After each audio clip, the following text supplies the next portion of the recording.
भगिनींनो, 13व्या शतकातील फ्रान्सचे राजे संत लुईस 14वे ह्यांनी आपल्या प्रजेला सांगितलेलं होतं की माझा वाढदिवस साजरा करू नका, तर माझा बाप्तिस्माचा दिवस साजरा करा.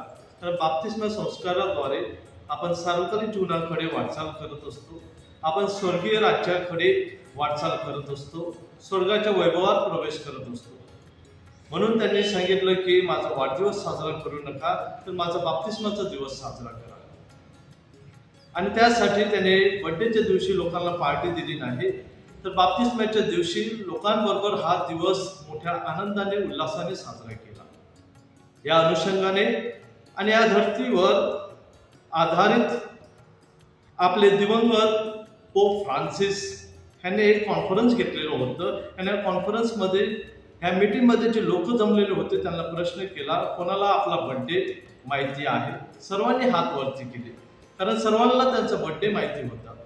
त्यानंतर त्यांनी प्रश्न केला, कोणाला आपला बाप्तिस्माचा दिवस माहिती आहे? तेव्हा फक्त एका दोघांनी हात वरती केला, कारण आपण आपल्या जीवनामध्ये बाप्तिस्मा संस्कार सिरियस घेत नाही. बाप्तिस्मा संस्कार हा सर्वांचाच झालेला आहे. बर्थडे जेव्हा आपण साजरा करतो तेव्हा त्या बाळाला आपण महत्त्व देतो, त्याच्या आईवडिलांना महत्त्व देतो, कारण आईवडिलांनी त्या बाळाला जन्म दिलेला असतो.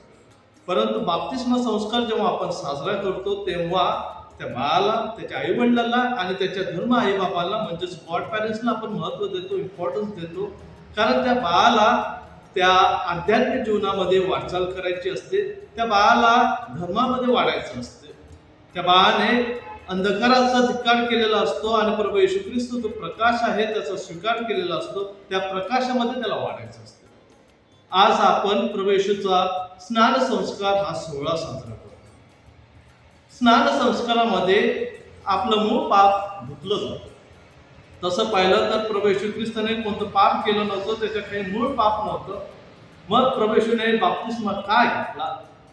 प्रभू येशू ख्रिस्ताने बाप्तिस्मा अशासाठी घेतला कारण त्याच्या जन्मापासून त्याचं मिशन कार्य सुरू झालेलं होतं. प्रभू येशू ख्रिस्ताने आपल्या सर्वांची पाप त्याच्या अंगावर घेतलेली होती आणि बाप्तिस्माद्वारे आपल्या सर्वांची पाप त्याने धुतलेली आहेत आणि त्याचा उच्चांक हा क्रूसावर गाठलेला आहे. क्रूसावर आपल्या रक्ताने आपल्या सर्वांचे पाप त्याने पुसलेले आहेत, धुतलेले आहेत, आपल्याला शुद्ध केलेलं आहे, आपल्याला मुक्त केलेलं आहे. बाप्तिस्मा संस्काराद्वारे आपण नवीन जीवनाला सुरुवात करत असतो. ज्याप्रमाणे प्रभू येशू ख्रिस्ताने निकोदेमसला सांगितलं, जोपर्यंत तू पुन्हा जन्म घेत नाही तोपर्यंत तू स्वर्ग राज्य पाहू शकत नाही. जसं साप आपली कात टाकून नवीन जीवनाला सुरुवात करतो, त्याचप्रमाणे आपण सुद्धा वाईट जीवनाला तिलांजली दिली पाहिजे आणि नवीन जीवनाला सुरुवात केली पाहिजे.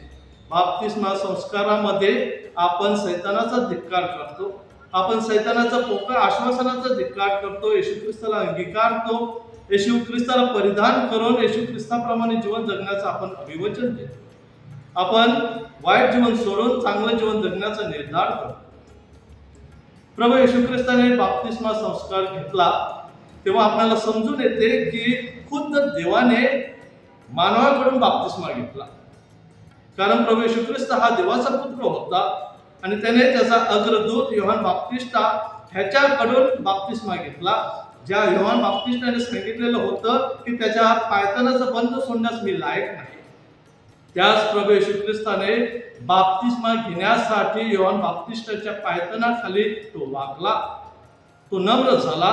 याद्वारे प्रभू येशू ख्रिस्त आपल्याला सांगत आहे की प्रत्येक चांगली गोष्ट करण्यासाठी आपल्याला आपल्या जीवनामध्ये नम्र झालं पाहिजे, आपण वाकलो पाहिजे.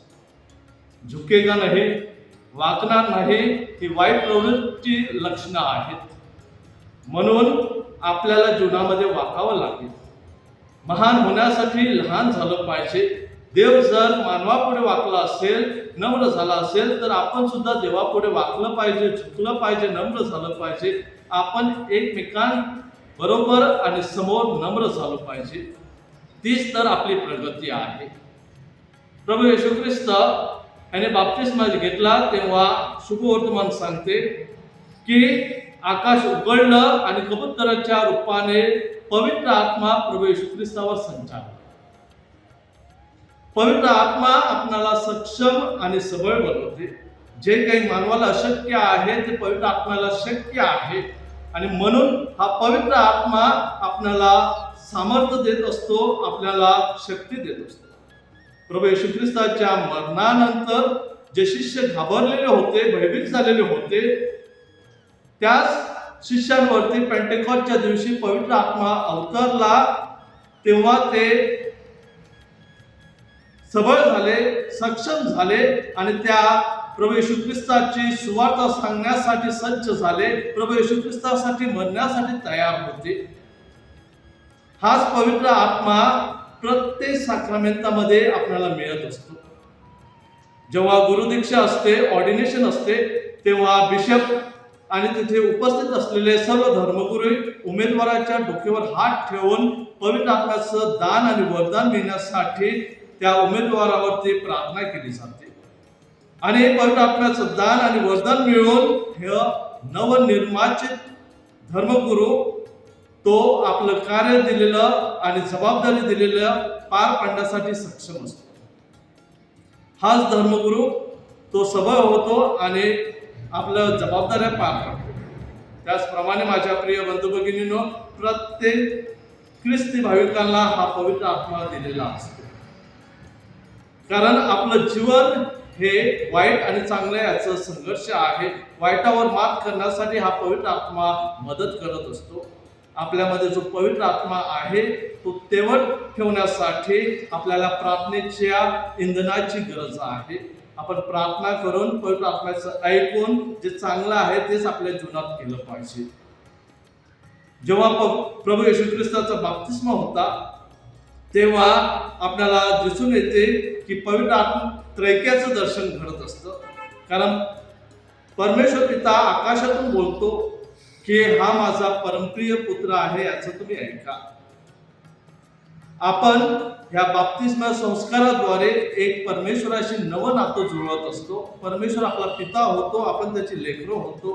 परमेश्वराचं परमप्रिय पुत्र आणि कन्या होण्यासाठी आपण त्याच्या आज्ञेत राहिलं पाहिजे. परमेश्वर पित्याला आपला पुत्र संतुष्ट होता, प्रिय होता. कारण प्रभू येशू ख्रिस्ताने सुरुवातीपासून शेवटपर्यंत आपल्या पित्याच्या आज्ञेत राहिला, आज्ञाधारी राहिला आणि अखेरीस क्रुसावरून सांगितले आता सर्व पूर्ण झालेलं आहे. एखादा बॉस आपल्या कामगाराला सांगतो की मी तुझ्यावर संतुष्ट आहे जेव्हा तो कामगार चांगलं मन लावून प्रामाणिकपणे काम करतो. आपण कोणत्याही वस्तू घ्यायला जातो तेव्हा आपण ब्रँड पाहतो आणि आपण ब्रँडेड वस्तू घेतो. कपडे घ्यायचे असतील तर रेमंड, झरा, आदिदास, प्युमा इत्यादी असे ब्रँड आपण पाहतो. मोबाईल घ्यायचा असेल तर ॲपल, सॅमसंग ह्यासारखे ब्रँड पाहतो. कशासाठी? तर त्या वस्तू चांगल्या असाव्या. ख्रिस्ती हा एक लेबल नाही, टायटल नाही, एक ब्रँड आहे जिथे आपण ख्रिस्ताला परिधान करतो, ख्रिस्ती जीवन जगत असतो. ख्रिस्ताला परिधान करून ख्रिस्ताच्या वचनाप्रमाणे जीवन जगून आपण ख्रिस्ताला, परमेश्वराला संतुष्ट करतो का? चांगलं जीवन जगून परमेश्वराला आणि प्रभू येशू ख्रिस्ताला संतुष्ट करण्यासाठी पवित्र आत्म्याचं सामर्थ्य आपल्याला लाभावं म्हणून प्रार्थना करूया. आमेन.